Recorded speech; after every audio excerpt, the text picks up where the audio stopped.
Hello and welcome to Heroes of History and another Let's Test Heroes. Now this time we're taking Tutankhamun because, well, everyone got him and, well, is actually useful to use for anything but to rise in the Anubis event. Well, let's try to find out. Well, as you can see here, he has a rather lot of hit points. I'll come back to why later, and a lot of defense and a little extra attack. Not too much, but you'll see why the defense and hit points especially are up in a moment. And well, we can see here on his stats down here that initial charge, well, 0.4 seconds, that's really fast. Regular charge is 8 seconds, so also fairly good for a taunting hero. Now let's get back to the taunting part. You can see here there's a little extra crit chance on him, and well, that's about it. Movement speed is medium, so he's not moving fast, but well, he's getting them into himself, so why not move fast when you can get them to run to you.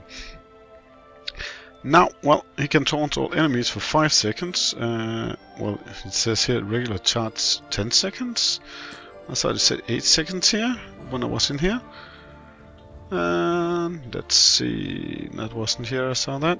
Yeah, regular charge 8 seconds here. That's one thing that doesn't update right, I think.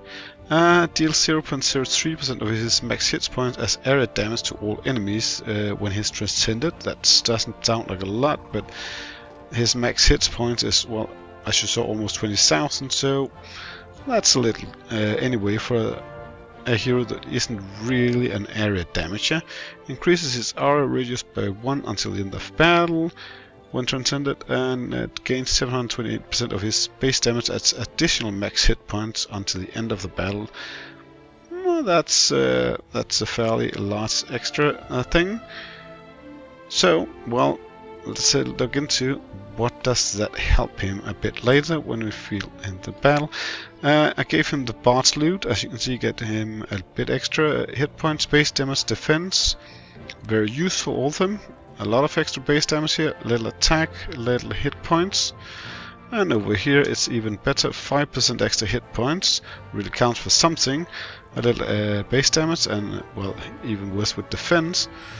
And here another 5% hit points, a lot of extra base damage, initial charge gotten down a bit too. And here more base damage, more attack, and, well, 5% more hit points, so really boosted him with hit points. That should really help him. Plus the Jackal set here gives him plus 10% hit points also, on top of the 15 that each and every part of the set gives us 25% alone from the Jackal pieces I have. And, well, the amount of heal taken is plus 5% too, so he really yanks in a lot of healing, because this one gives him another 2.5% healing in. So, well, I made him to be someone that really had a major boost of hit points. Now turning into the relics, I haven't put too much thought in it. There was an available space helmet, but when the holder receives damage from damage over time effects, annoying when you want him to live, well, he cleanses the damage over time effect, so it might be a bit helpful too when he, well, takes in all that damage.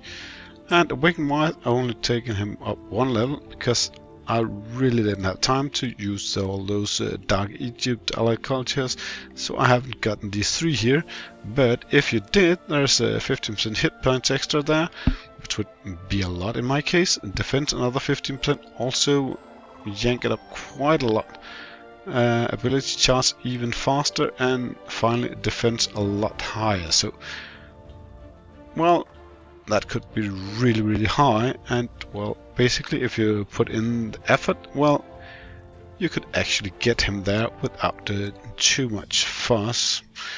Now let's go here and test him first in 34/7 here and see how he performs in a team. Well, I have switched him with Catherine the Great, and now let's see if it does better. I can't remember though if this setup is exactly the same, but it works well because he, well, taunts him in very early on, and everyone hits everything in there. Right now, as you can see, he's not transcended, he isn't very strong yet. It takes a small while for him to transcend. You can note his transcendence in a few moments and see the difference it makes. And it doesn't die between battles like shield and other stuff usually does.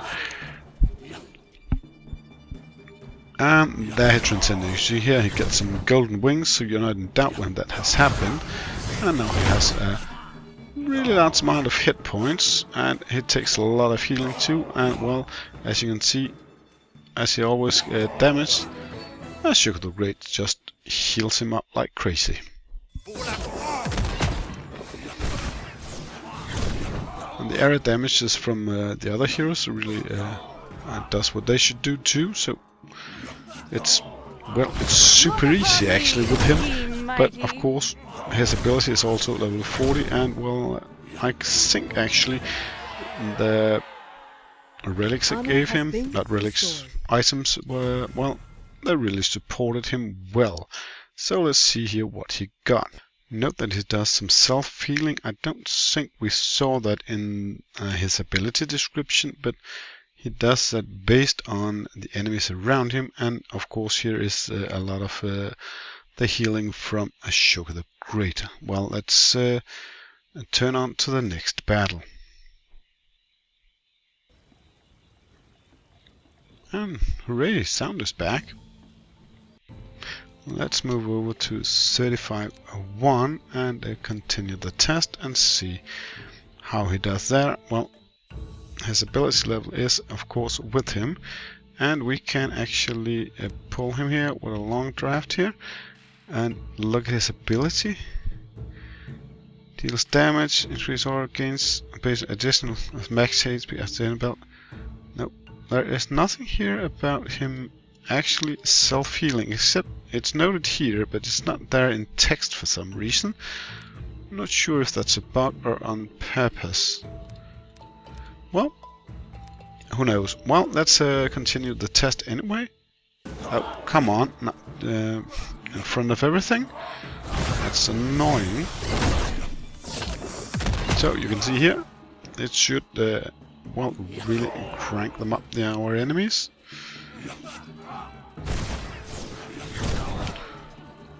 There goes the big group, and now all the ranged, well, catapults and stuff, ballistas, well, scorpions, whatever they are, siege weapons.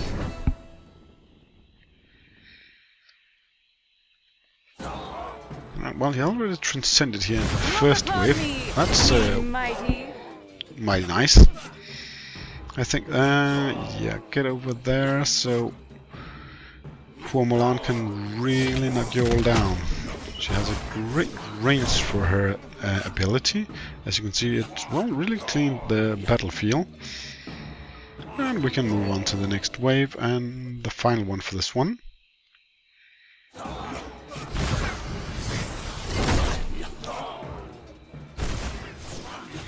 And yes, now she takes over, and well, Napoleon is saved by the bell.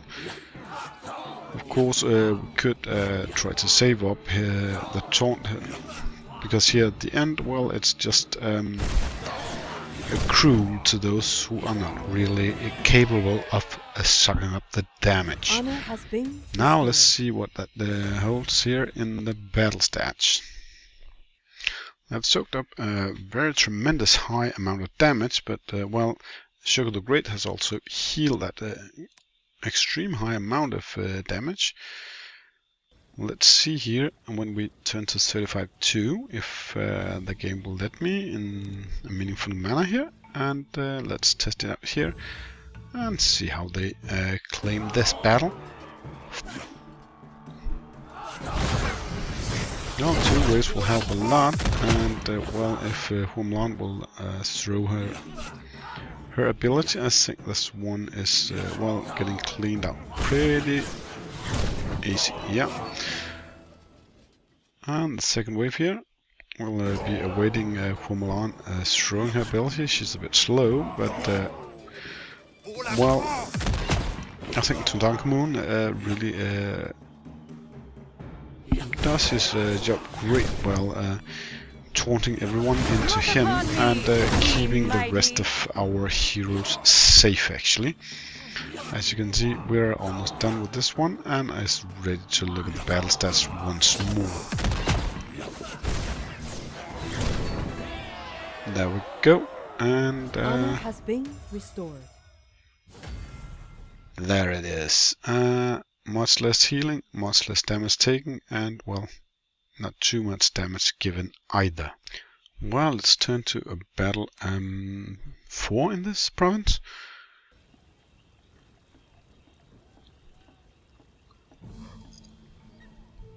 And continue the strive to well see what this holds for us. It should still be relatively easy because, well, Tutankhamun seems to be able to withhold the amount of damage necessary until the others can actually win the battle. And, well, the single point, like healing from Sugar the Great, well, seems to keep up what it should in this case.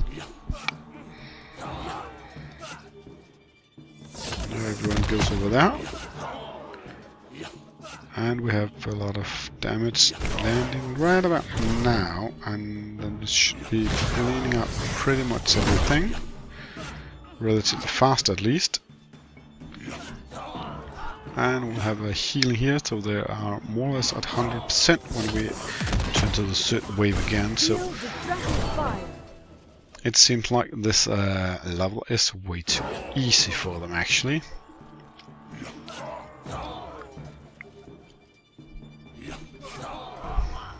Look upon me, ye mighty.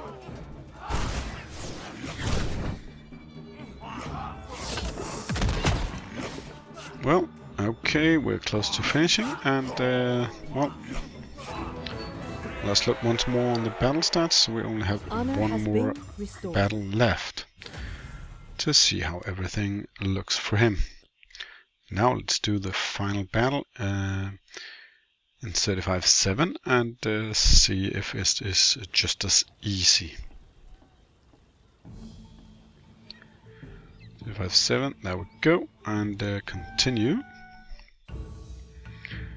And I think that's that's close to a one-way battle. That's rather far down, so we'll have our hero Tutankhamun losing health really fast unless we well, crank down our enemies some way. And there we go. And saved by the bell from our healer. We are actually right about where we should be now, because single healing more and he'll be close to 100%, and we should be able to handle the last around 30%, 32%. Look upon me, ye mighty. That wasn't a bright drop of you, Medusa. Yeah. And there comes the healing. We're not getting worried here. It looks nice. So let's look at the stats one last time and then go over the numbers. Honor has been restored. There we go. And now let's go over the numbers and looking at how much the damage absorption there is. I think it's safer to compare him to Ludwig II of Bavaria rather than Catherine the Great, at least in the amount of numbers. Now, as you can see, well, it doesn't change well in any of the battles too much how much damage they personally give. A bit more for Ludwig of Bavaria. Napoleon Bonaparte, well, not too much different. A bit more here for him of damage. The same for Medusa, about 10,000, and well, maybe more in that battle. And here 135, 400. Well, it's about the same here again. And that's even though, well, Tutankhamun has the strongest ability that he can get is level 40. And as you can see here, well, Ashoka the Great is one of the few that's actually delivering a lot less damage, which, well, can be seen reaching Medusa for some reason. Defensive wise, well, he protects way less. He doesn't absorb as much damage, but have it dropped on someone else, or did they just die faster? Well, Bonaparte definitely had a lot less damage too, and the same for Medusa and for Milan as well. And well, Ashoka the Great is about the same. He does a lot of self-healing also, 7,600, and also here, well, it's not too much less here, so combined with the sugar, he give a lot more healing too. So combined, all in all, Tutankhamun is better than Ludwig II of Bavaria, but he's of course a 5-star, and he should be too. And with him fully upgraded in ability, and well, there is no reason for him not to outperform Ludwig II. But he is an okay potent hero, and his taunt is landing fairly early, so you can actually collect the heroes really fast. But as you can see in the last battle, even though he has that much health and he has that much taunt, well, he also dies fast, even though he has a lot of defense too. So it might not be super effective to taunt the enemy into you. Sometimes you might need your own swan castle. I also thank you for watching this video.